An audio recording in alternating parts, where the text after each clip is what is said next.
Why did no one ever seem to notice her? Why did the men in pressed suits, the families shuffling children into seats, and even her own colleagues barely register her presence, as if she were just part of the background? Clara Jamieson had grown used to it. The uniform made it easier. The pressed blouse, the scarf tied at the neck, the polite smile. She could move down an aisle of 300 passengers and leave almost no trace in their memory. Coffee poured, blanket handed, reassuring nod given, and then she would vanish back into the quiet hum of the cabin. That invisibility had become her shield. For 10 years, she had relied on it. But shields can crack. The night's flight from Tokyo to Los Angeles had been tense from the beginning. Thunderstorms clawed across the Pacific skies. The heavy Boeing 747 groaned, as if resisting the turbulent winds that shoved at its wings. Seatbelt signs remained lit, and nervous laughter rose every time the fuselage shuddered. Clara moved through it all like she always did, balancing trays of water, steadying cups before they spilled, crouching to whisper calming words to children too young to understand why the air itself seemed angry. Her voice carried warmth, her movements calm. If fear was contagious, she refused to spread it. No one thanked her, not really. They never did, but that was fine. She didn't want attention. Not anymore. 3 hours into the flight, something broke the routine, something that no amount of turbulence could explain. The cockpit door cracked open. The co-pilot's face appeared, pale, frantic, sweat rolling down his temple. His lips moved, but the roar of the engines and the chatter of passengers drowned his words. Then, the plane dipped. Not the playful bounce of turbulence, not the sway of a storm. This was different, violent, uncontrolled. Screams rose instantly, drinks flew, luggage slammed against compartments. And in the middle of the chaos, Captain Morrison collapsed. He fell hard, his chair spinning as alarms blared across the instrument panel. His arms convulsed once, then went still. The co-pilot scrambled, hands shaking so badly he couldn't grip the controls. The Boeing dropped nose first. Clara felt her stomach slam upward. She caught herself against the nearest seat, heart hammering, breath locked in her chest. But even through the panic, something old, something buried, stirred awake inside her. She didn't think. She moved. Her legs carried her down the aisle, pushing past passengers clawing for seatbelts, past flight attendants frozen in shock. The air smelled of fear, sharp and raw. A man in a tailored suit lunged, grabbing her arm. "You're just a flight attendant," he shouted, spit flying. "Get out of the way, you'll kill us all." His voice cut through the chaos like a knife. Others echoed him, panicked, mocking, cruel. She felt their contempt slam into her like a wave. But her eyes were different now. Cold, focused. Without a word, she pulled free and pushed through the cockpit door. The co-pilot was gasping, nearly hyperventilating, hands fumbling at switches he didn't seem to recognize. Warning lights strobed red across the panels. The nose of the aircraft kept dipping, alarms shrieking. Clara slid into the captain's chair. Her hands found the yoke with trembling familiarity. Her fingers curled around the worn grips as if they had never let go. And then slowly, impossibly, the descent eased. The Boeing steadied, the angle corrected, the screaming from behind didn't stop, but the freefall did. "God, how do you know what you're doing?" the co-pilot whispered, staring at her as though she were a stranger who had materialized out of thin air. She didn't answer, not yet. Because answering meant exposing the truth. And for 10 years, she had buried that truth deeper than anyone could imagine. Behind her, the businessman shouted again, voice cracking with hysteria. "She's going to kill us. She doesn't know anything. Stop her before she—" Clara tuned him out. Her focus narrowed to the instrument panel, altimeter, attitude indicator, airspeed, hands moving with muscle memory, adjusting trim, recalibrating the glide, compensating for crosswinds.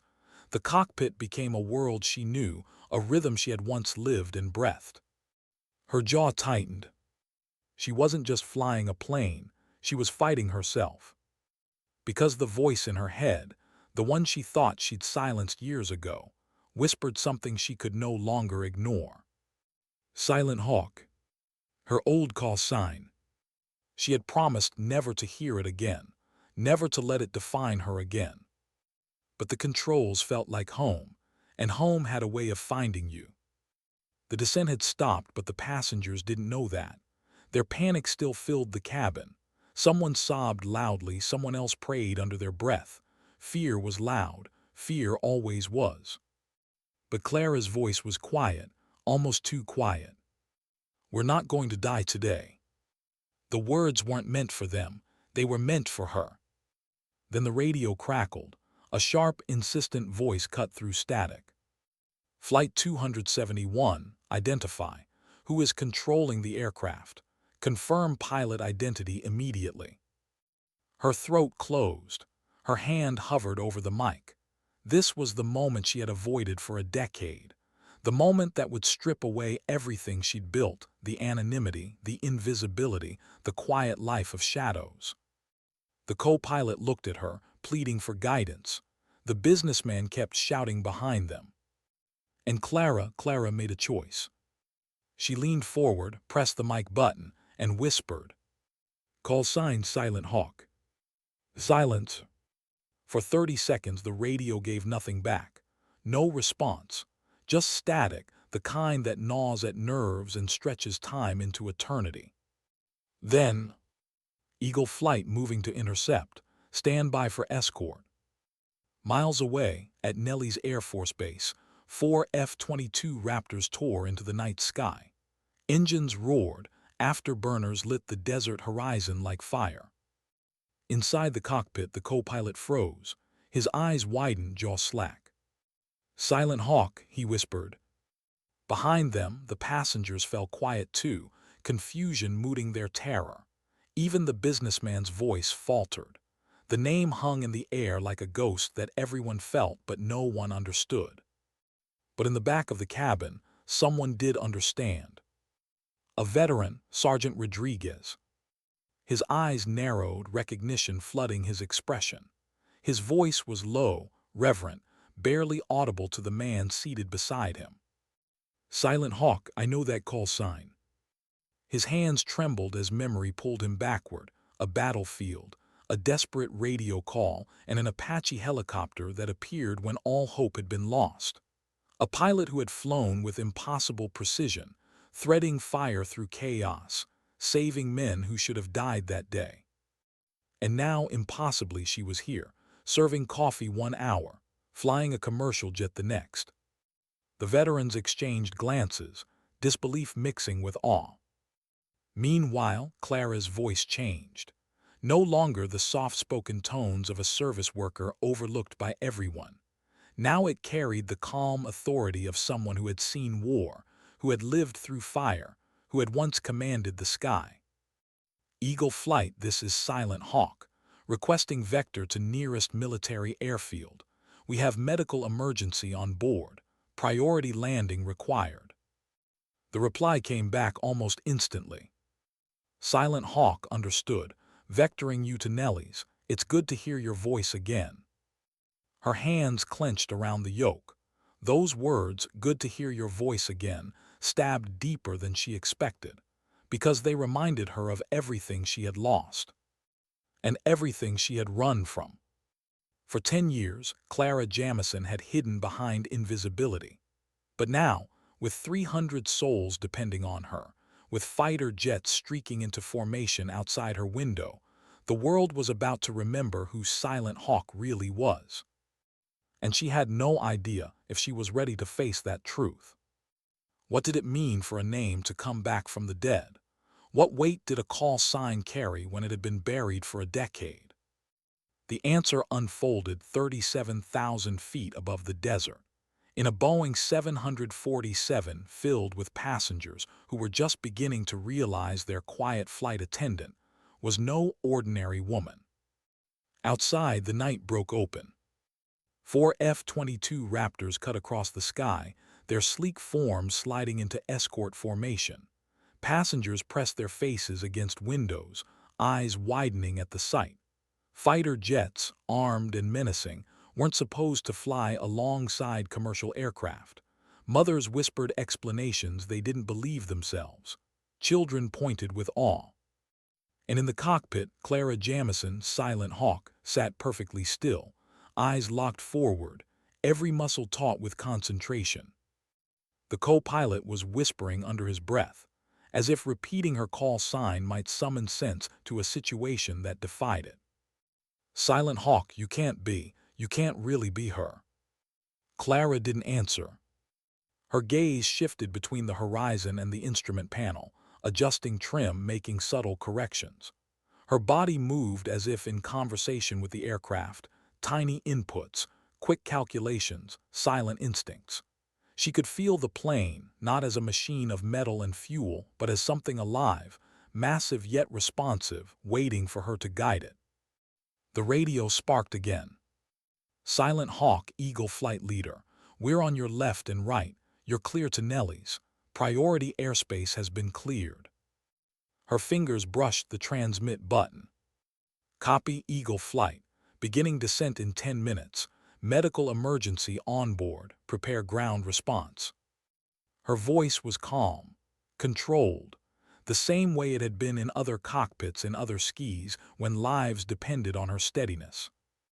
But deep inside, behind the mask of control, something stirred, a pulse of memory. She could still see it, the ridges of Badu Hills glowing under a merciless sun, the hiss of radio static, the cries of soldiers pinned down by fire. She had flown her Apache low that day, so low she could see fear in men's eyes. She had threaded missiles through impossible angles, carved a path where no path existed. She had been their guardian angel in steel and rotor blades. And yet when the smoke cleared, her unit was gone, ambushed, cut down. She alone survived. That was the weight of Silent Hawk. The name that once meant salvation now tasted like guilt every time she heard it. Behind her, voices were rising again. The businessman who had mocked her before was quieter now, but not silent. "This is insane," he muttered. "A flight attendant flying a 747, they'll lock her up. She has no authority to." He didn't finish. The veteran, Rodriguez, stood and fixed him with a look so sharp it cut the man's words in half. "You don't understand," Rodriguez said, his voice steady. "That woman saved lives most of us will never be able to repay. If she's in that cockpit, we're alive because of it. Sit down and shut up." The businessman blinked, then looked away, silenced not by authority but by something harder to argue with, truth. Other passengers turned to Rodriguez, curiosity spilling out in anxious whispers. He ignored most of them, but one woman asked the question everyone wanted answered. "Who is she?"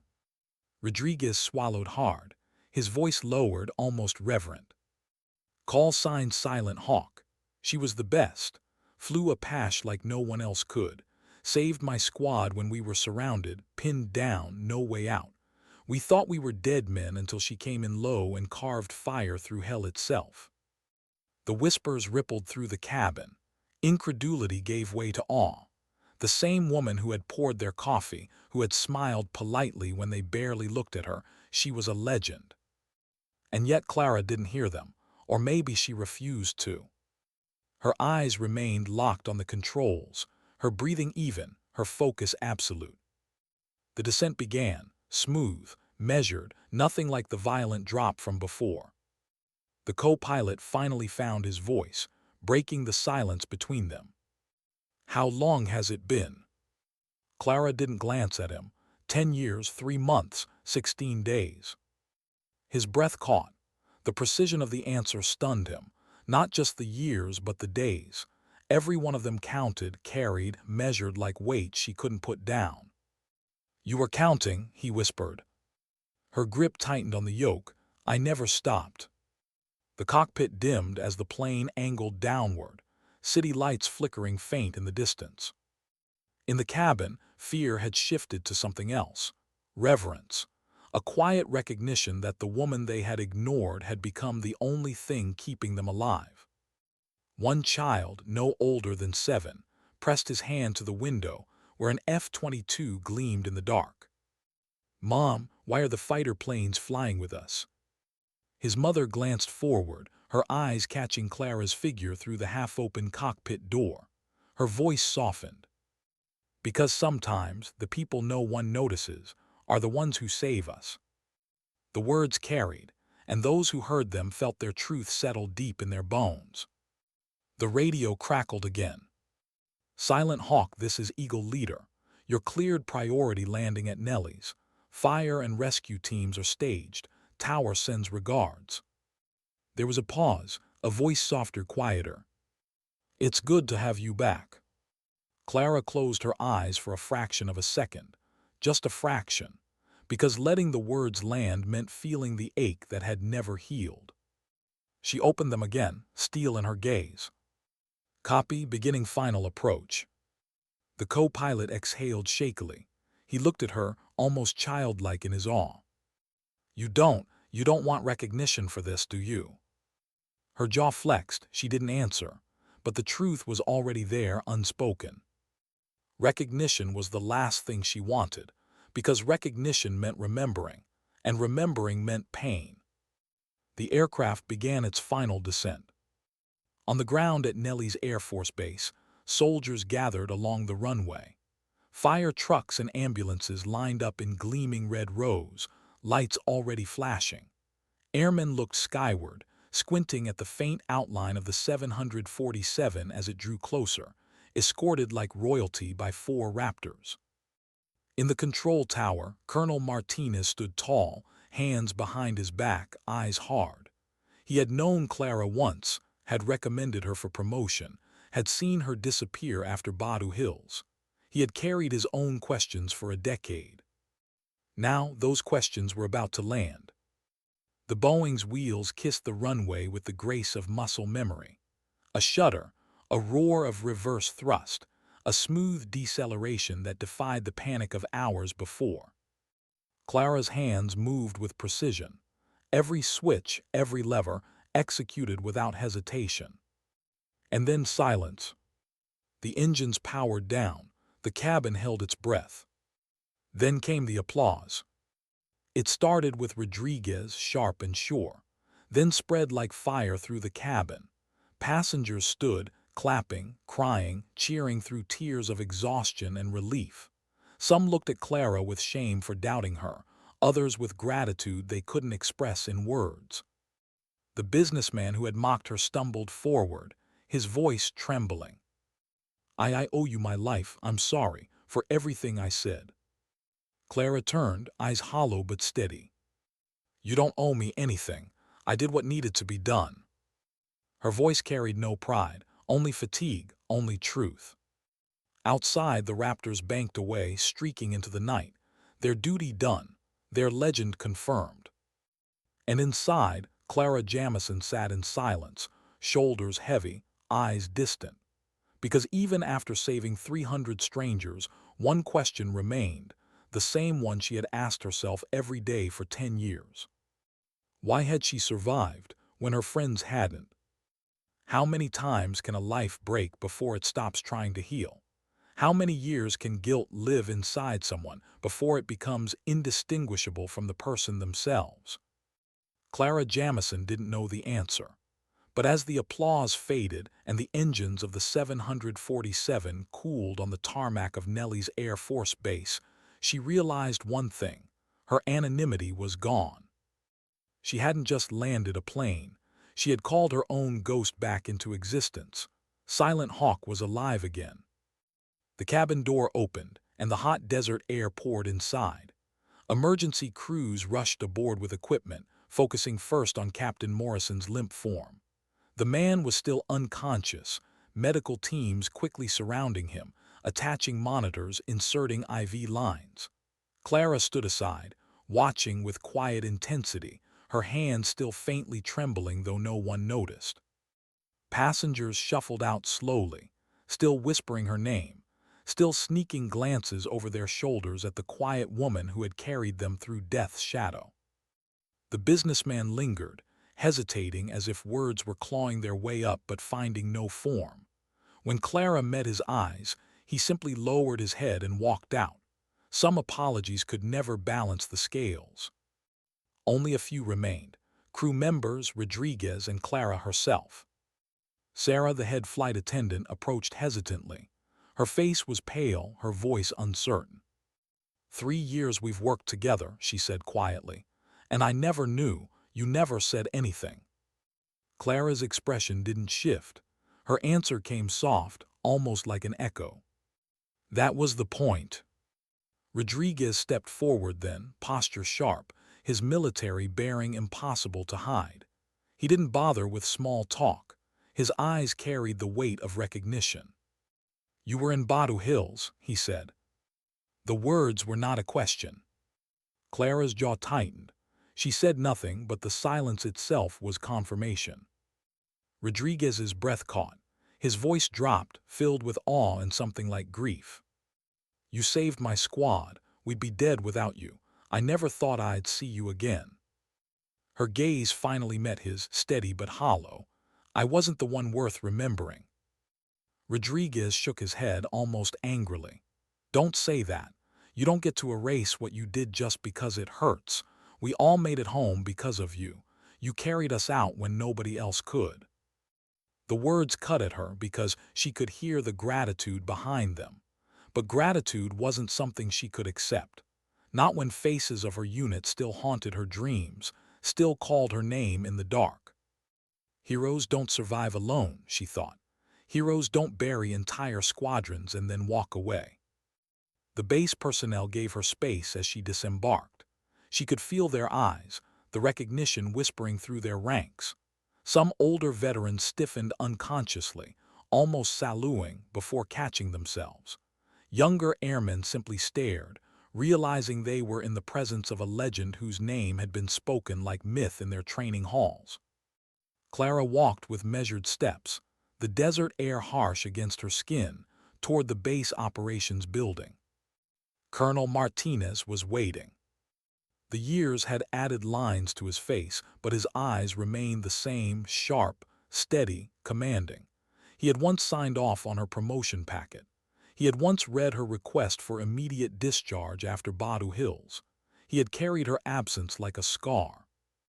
Now she stood before him again, a decade older, dressed not in flight gear but in a commercial uniform, yet carrying the same unshakable gravity. Clara, he said quietly, not Silent Hawk, not Captain, just her name. She inclined her head, offering no salute. You never wanted this, Martinez continued. His voice was low, meant only for her. Not the recognition, not the eyes, you chose to disappear. And yet here I am, she replied, her voice steady but fragile at its edges. Martinez studied her. You saved 300 people tonight. That doesn't erase the past, but it means something. Clara's eyes dropped, shadows flickering across her expression. It means I couldn't hide anymore, that's all. Martinez let the silence linger. He knew pressing her would break her further. Instead, he placed a hand lightly on her shoulder, not as commander to soldier, but as one survivor to another. You came home tonight, he said, whether you wanted to or not. She didn't answer, because part of her knew he was right. The story of Flight 271 exploded across social media within hours.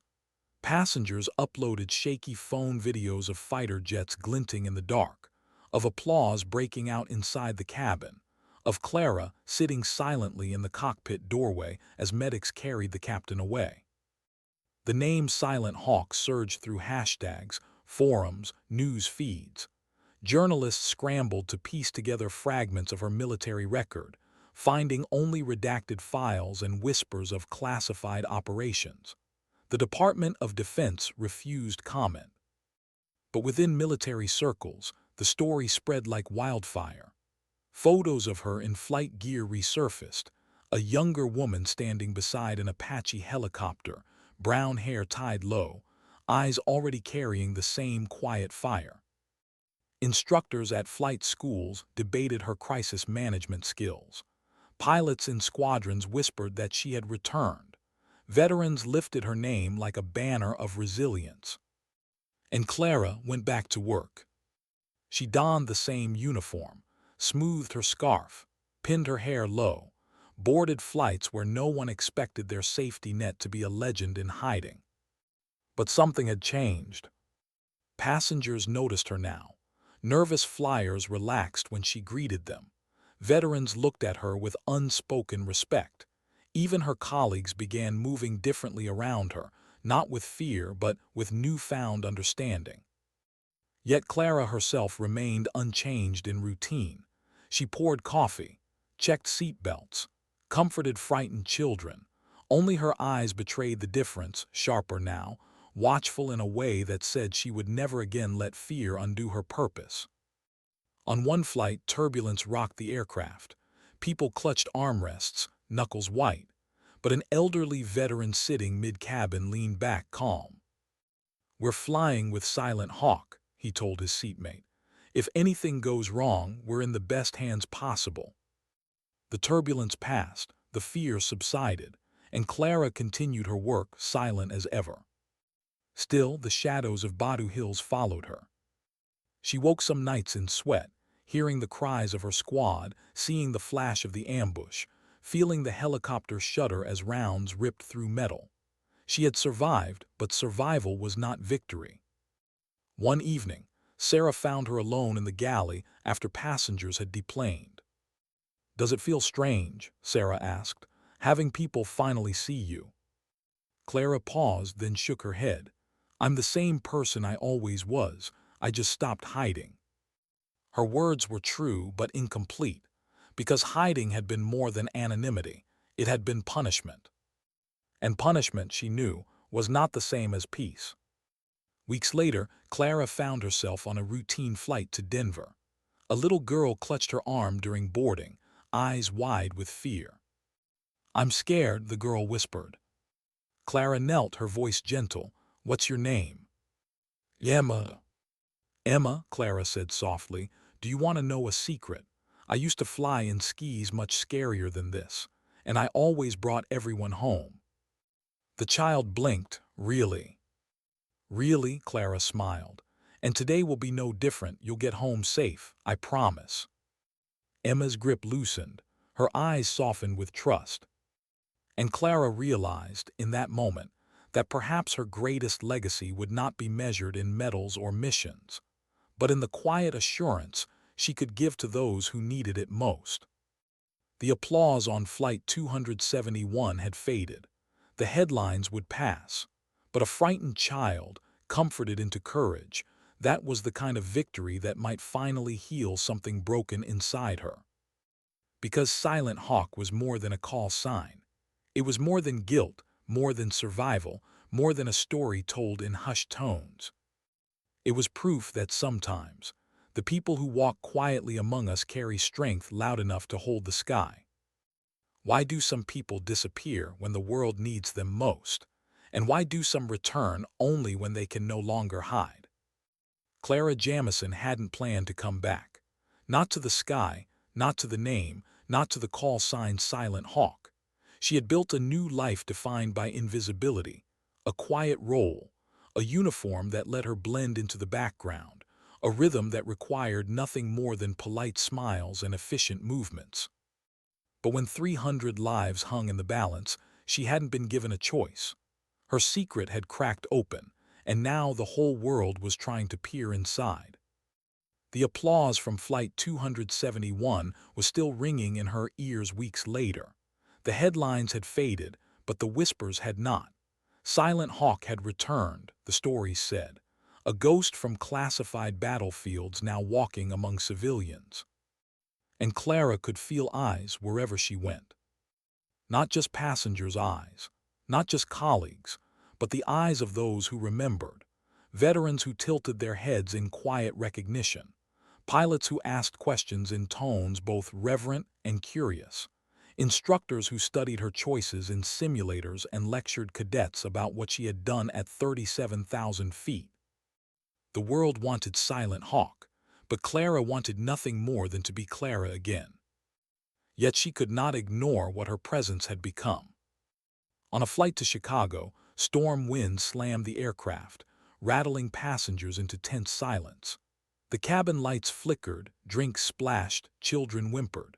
Clara moved through the aisle as if the turbulence were nothing more than a slight ripple in calm waters. Her hand steadied an overhead bin, her other hand brushing a shoulder here, offering reassurance there. She didn't say much. She didn't need to. Passengers watched her the way soldiers once had, reading the calm in her eyes as assurance that nothing would go wrong as long as she was present. Even those who didn't know her story felt it. They felt safer. One businessman, seated near the front, studied her with curiosity. He had boarded the flight planning to complain about a minor delay.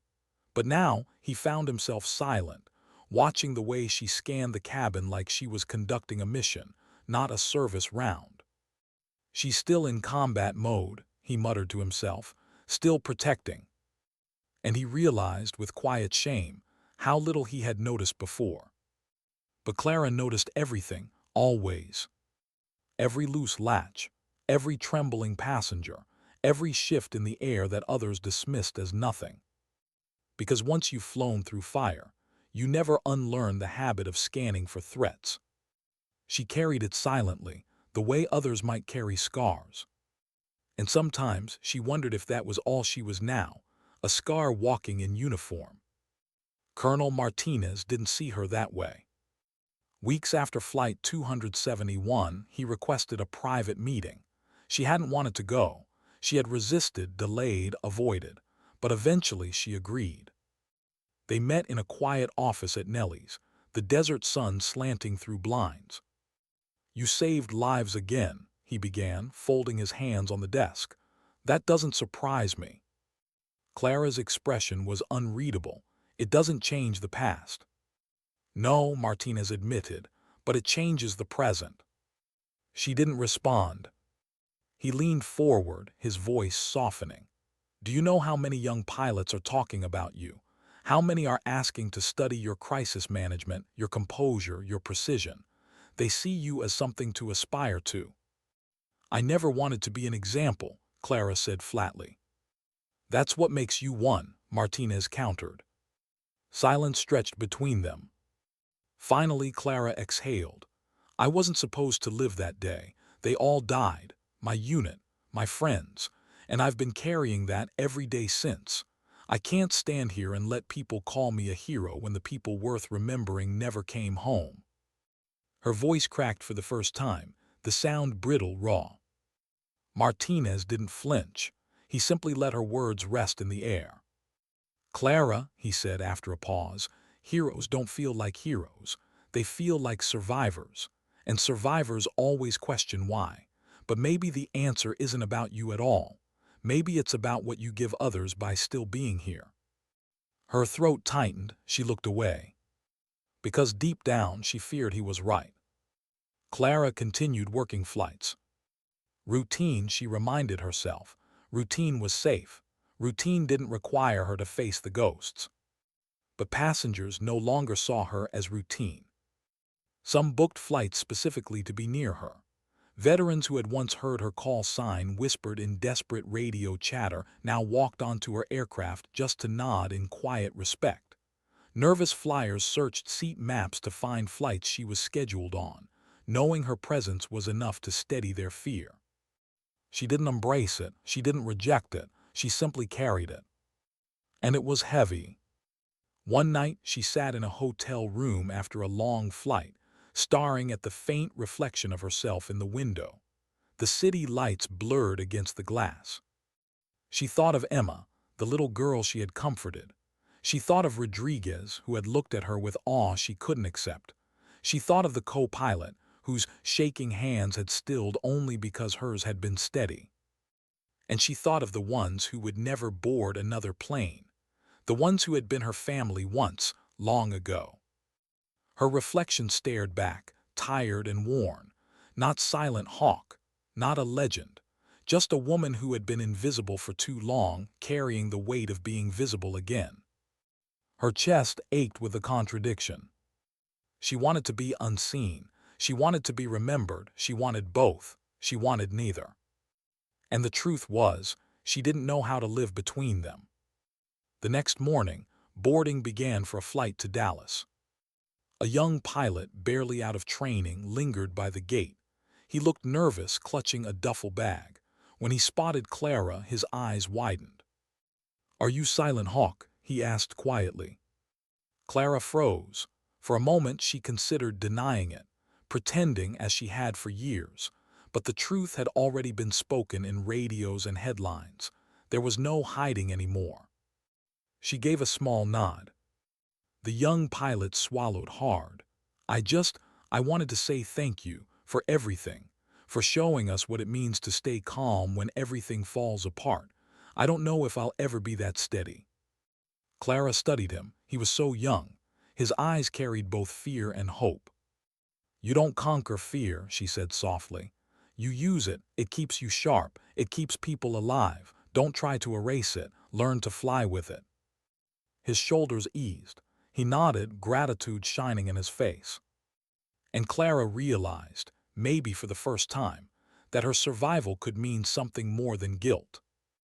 Maybe it could mean guidance. Later, as the plane lifted into the sky, she stood in the aisle scanning rows of faces. Passengers looked back at her differently now, not with contempt, not with disregard, but with trust. She still didn't want recognition, but she could carry trust. Because trust wasn't about her. It was about them. About the people who needed someone steady when the world tilted, who needed a calm presence when fear clawed at their throats. And that, she thought, might finally be enough. Her past would never disappear. The ghosts would never leave her. But in the quiet moments between boarding calls and turbulence, between serving meals and scanning for danger, she began to understand something she had resisted for 10 long years. Her survival had meaning.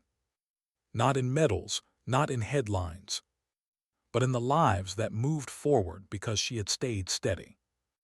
And for the first time in a decade, Clara Jamieson felt something stir where only guilt had lived before. Not peace, not yet, but the fragile beginning of purpose. Why do the quiet ones carry the heaviest burdens?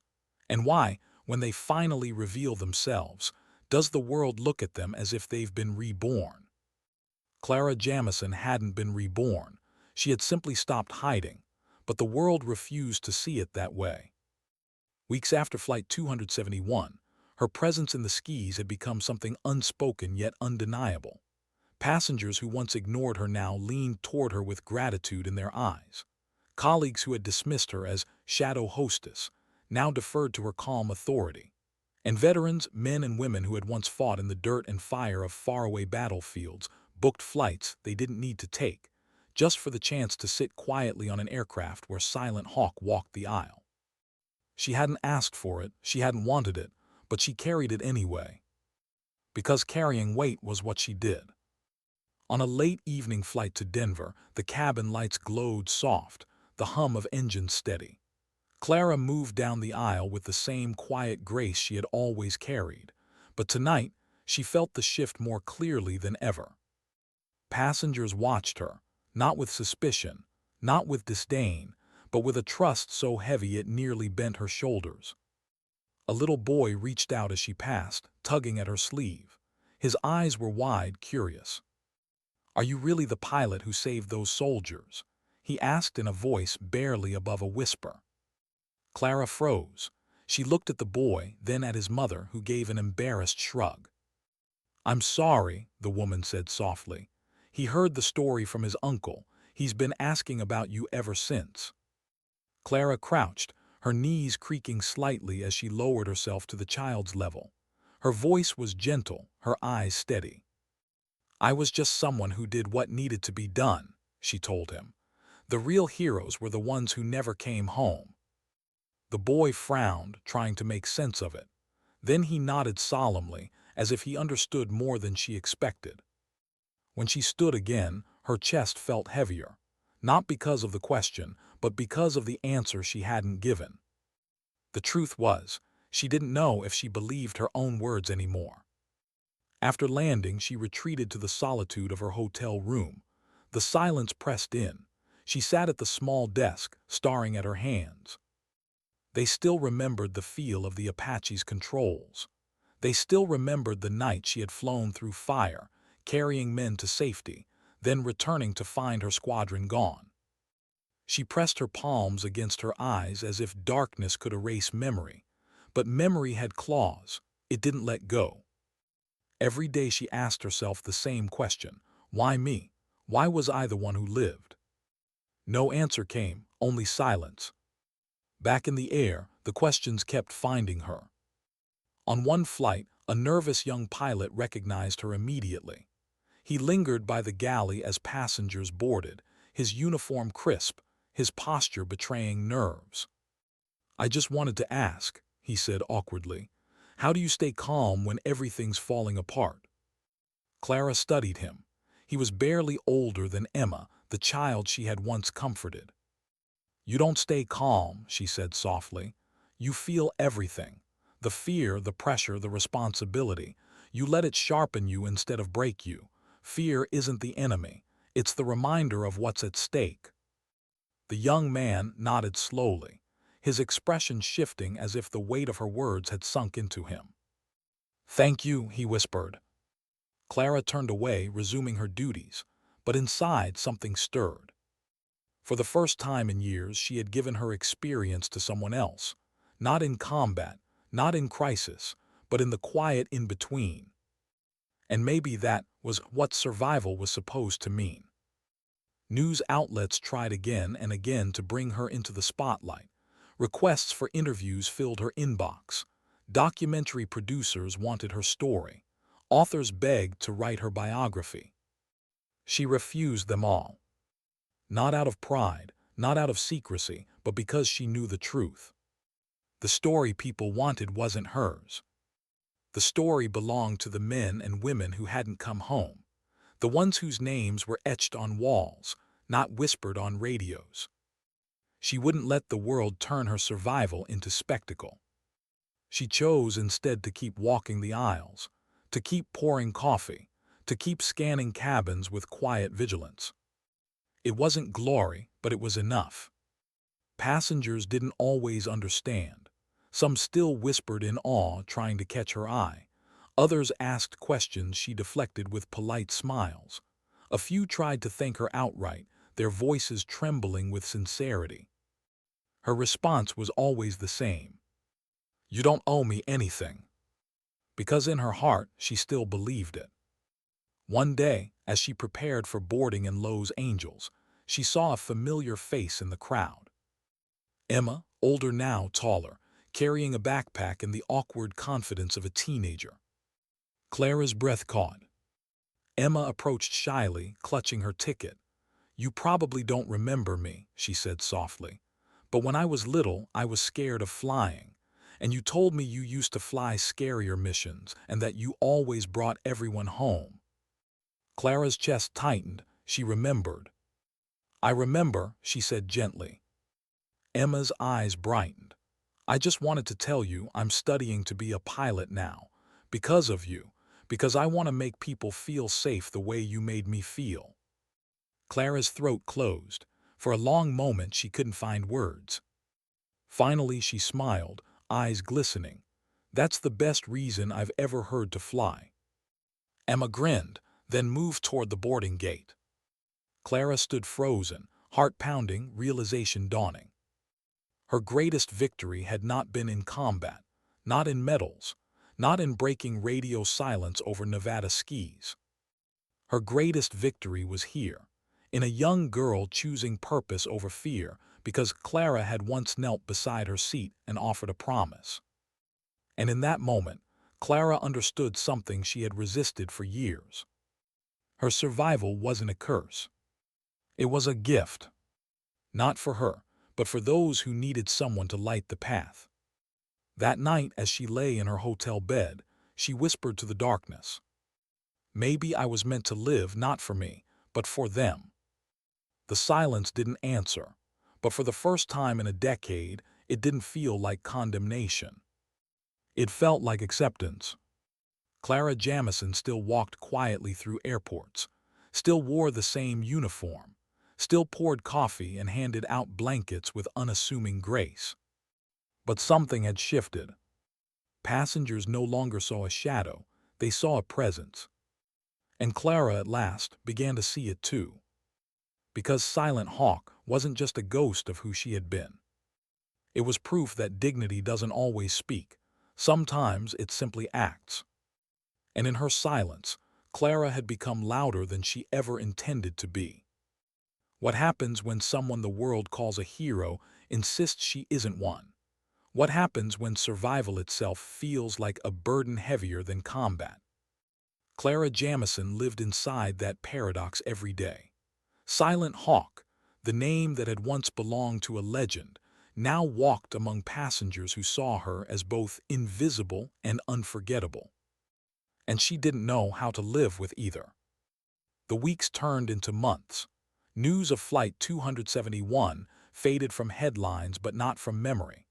Within the military community, her name still traveled in whispers, still surfaced in training halls and classrooms, still appeared in late-night conversations among pilots who dreamed of her precision. In civilian life, passengers kept recognizing her. Veterans nodded quietly as they passed her in aisles. Parents whispered reassurances to children. "Don't worry, she's here. Nothing will happen to us." Nervous flyers clutched their armrests, then released them when she walked by. Clara never encouraged it. She never claimed the legend. But she also didn't deny it anymore. Because denial no longer mattered. The truth was already out. And so she carried the weight. One evening, she was seated in the corner of a terminal during a layover. A young man approached hesitantly, his uniform marking him as Air Force. He looked barely old enough to shave, his posture rigid but his voice unsteady. "Ma'am, are you Silent Hawk?" Clara sighed quietly. She nodded once. His breath caught, all washing over his features. I wanted to say thank you for showing us what it looks like to fly with purpose. My instructors talk about you. They use your landing at Nellie's as a case study. They say, when everything else fails, you showed us how to keep steady." Clara studied him. His youth hurt to look at. He reminded her of boys she had once seen climb into helicopters with fire in their eyes, only to vanish in smoke. "Flying isn't about steadiness," she said softly. "It's about responsibility. Every person in your aircraft is someone's entire world. You don't fly machines, you carry lives." The young man swallowed hard, nodding. His eyes glistened. "Yes, ma'am." And Clara realized again that her words mattered more than she wanted them to. She was no longer just surviving. She was shaping. But shaping others didn't heal herself. That night in her hotel room, she lay awake staring at the ceiling. Memories clawed through her chest like shrapnel that had never been removed. The sounds of Badu Hills never left her. The staccato rattle of gunfire, the desperate screams over comms, the sudden silence when voices went dead. She had flown into the storm that day, her Apache cutting through smoke, her weapons carving an exit for pin squads. She had pulled men out of hell. And when she returned for her own unit, there had been nothing. Just wreckage. Just silence. And she, the one who lived. She turned on her side, burying her face into the pillow. Her body trembled as tears she never let others see carved quiet trails across her cheeks. The world called her a hero. She still felt like a ghost. The next day she boarded another flight. Routine, always routine. But routine had changed. Passengers whispered to each other as she walked by. "That's her. That's Silent Hawk." Others pretended not to stare but couldn't help themselves. Clara ignored it, moving through the cabin with her practiced grace. Coffee, blankets, reassurance. The motions were the same, but the meaning had shifted. A businessman stopped her mid-aisle. His expression wasn't mocking this time, but earnest. "My brother was in Afghanistan," he said quietly. He didn't make it, but I just wanted to thank you. for saving the ones you did, for being there when someone needed you.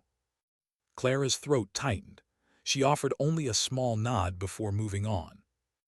Because what could she say? That she had tried and failed. That guilt never let her rest. That gratitude was heavier than blame. Words would never be enough. She found herself noticing something on flights now. The way children looked at her with wonder. The way veterans gave small salutes when they thought no one else was watching. The way nervous passengers unclenched their hands when she passed. She didn't feel like a hero. But to them, she was safety. And maybe she thought that was enough. Colonel Martinez reached out again. Another meeting, another conversation she didn't want. This time, she agreed only because she was tired of avoiding him. They met at a quiet cafe near the base. Martinez sat across from her, his posture still military even in civilian clothes. "You're changing things, Clara," he said plainly. "Do you realize that?" She raised an eyebrow. Changing what? The way people see strength, the way young pilots approach fear, the way flight attendants are trained now. Airlines are rewriting protocols because of you.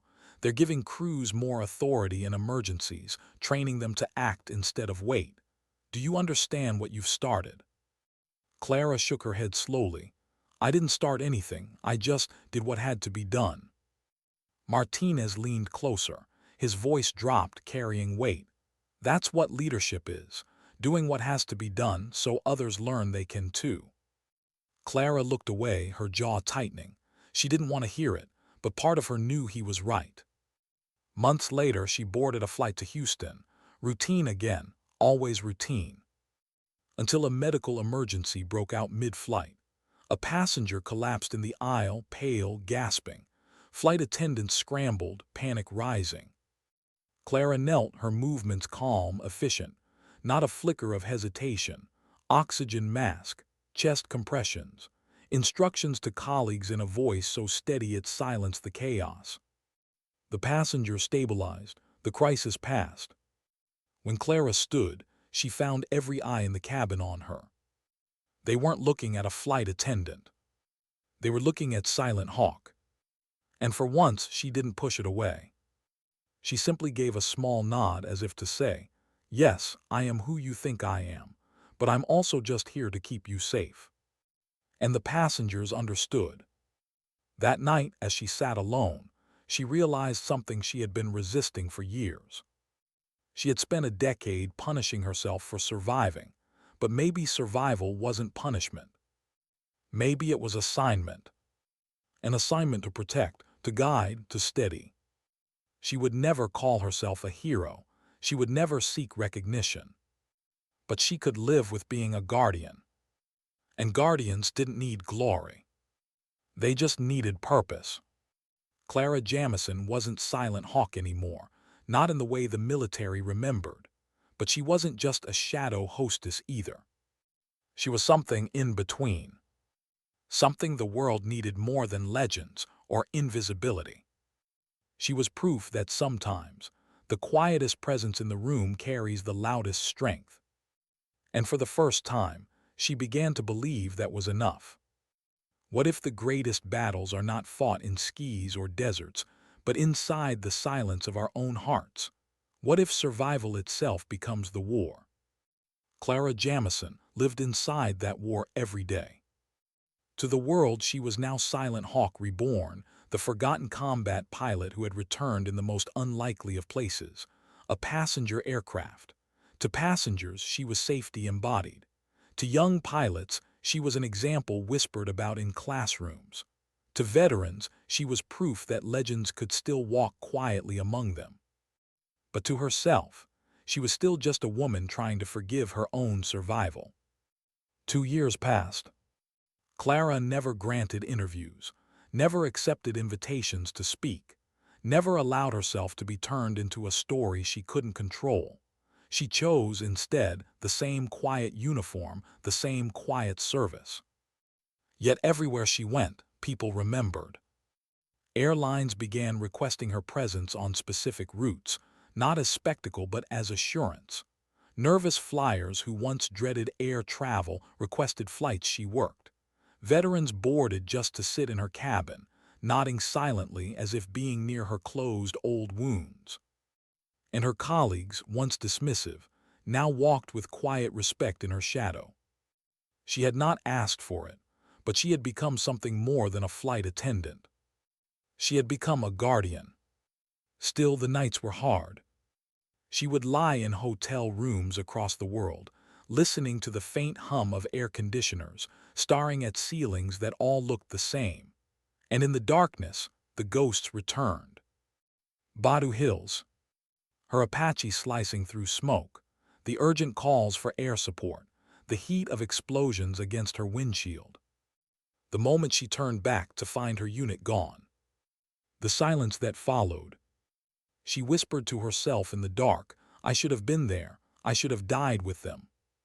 And no applause, no gratitude, no whispered silent hawk from strangers could erase that truth from her chest. On a flight to Boston, turbulence struck again. The plane shuddered, passengers gasping, panic rising. Clara moved down the aisle, her steps steady even as the aircraft jolted. An elderly veteran caught her hand as she passed. His grip was weak but insistent. "You don't know what you mean to us," he whispered. "You remind us we weren't forgotten." Clara's throat tightened. She pulled her hand free gently and kept moving, her composure unbroken. But inside, the words carved deep. Because she had never felt less forgotten, and never more undeserving. That night she sat alone again, the veteran's words echoing. She poured herself a glass of water, her hand trembling as she lifted it. What did it mean to be remembered, to be seen as more than she was willing to claim? She had built her life on invisibility, and now invisibility was gone. She couldn't decide if that was salvation or punishment. Colonel Martinez reached out once more, his messages short but persistent. Finally, Clara relented. They met at a quiet hangar at Nellie's. Martinez looked older now, his hair grayer, his posture still sharp. He greeted her not as commander to subordinate, but as one survivor to another. "You've been carrying ghosts for too long," he said. Clara didn't deny it. Martinez walked her through the hangar, past rows of helicopters gleaming under fluorescent lights. He stopped beside an Apache, newer than the one she had flown, but the same unmistakable shape. Her breath caught. Her fingers twitched as if muscle memory were pulling them to the controls. "You could fly again," Martinez said quietly. Clara shook her head instantly. "No, that part of me is gone." "Is it?" Martinez asked. "Or have you just buried it under guilt? Clara, your survival wasn't failure, it was chance. And chance doesn't make you guilty, it makes you responsible. You've been proving that every day since Flight 271. Clara's eyes filled, her jaw trembling. "I don't deserve to fly again." Martinez stepped closer, his voice steady. "You don't have to fly again, but you do have to live again. And that means forgiving yourself for what you couldn't control." She turned away, unable to answer.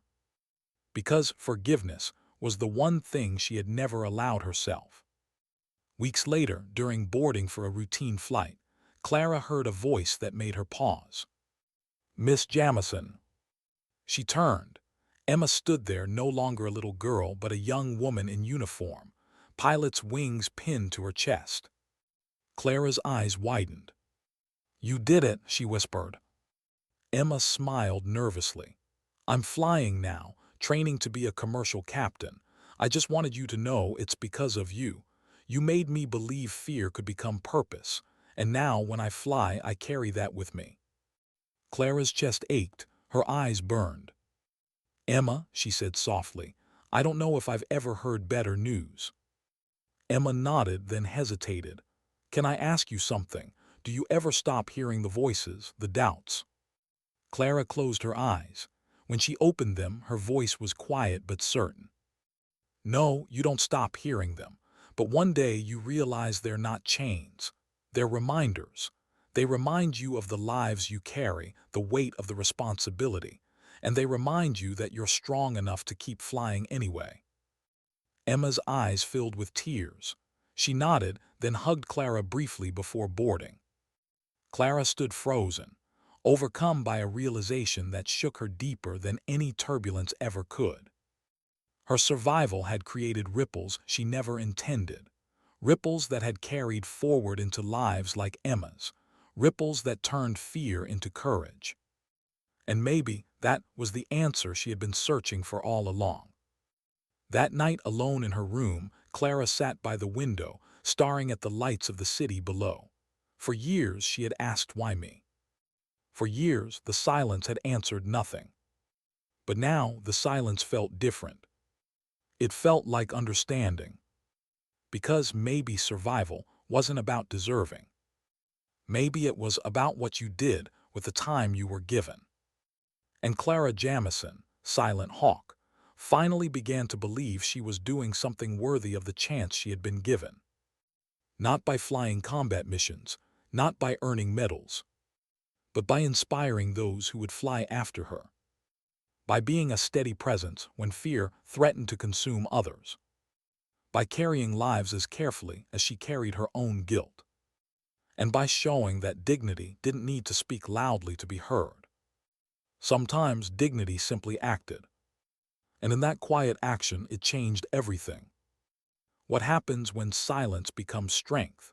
What happens when someone who tried to vanish learns that invisibility can carry the loudest legacy of all?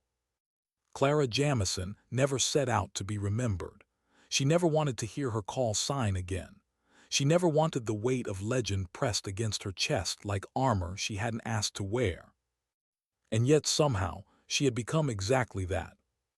Not because she sought it, but because she could not stop herself from acting when lives needed saving. 2 years after Flight 271, Clara's life looked the same on the surface. She still wore the uniform of a flight attendant, still walked the aisles with quiet grace, still offered water and blankets, still calmed frightened children. But the way people looked at her had changed forever. Passengers no longer saw a shadow moving silently through the cabin. They saw someone whose very presence steadied them.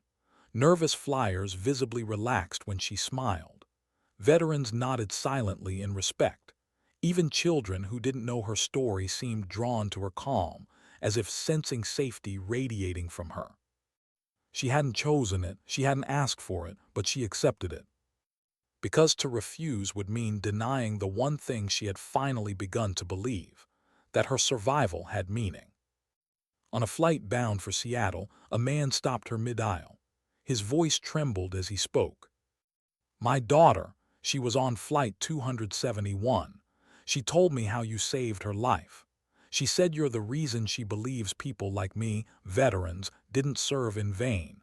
She looks at you like proof that quiet strength still exists." Clara's throat tightened. She wanted to dismiss it, to deflect, but she didn't. She simply placed a hand lightly on his shoulder and said, "She survived because she chose to believe. That matters more than anything I did." The man's eyes shone. He nodded, unable to speak further. And Clara felt something loosen in her chest. Gratitude no longer felt like a burden.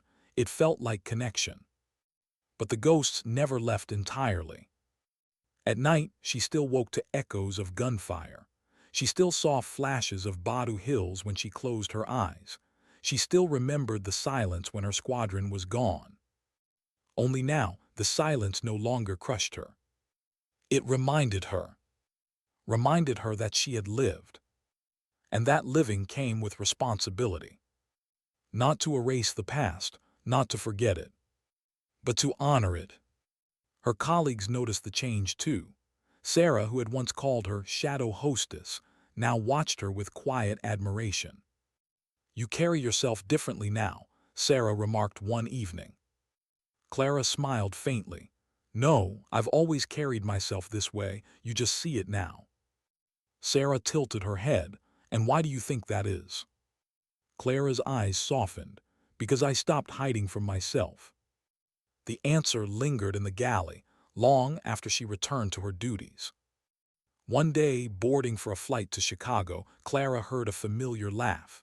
She turned, and there was Emma, no longer a nervous teenager but a young pilot in uniform, standing tall, wings shining on her chest.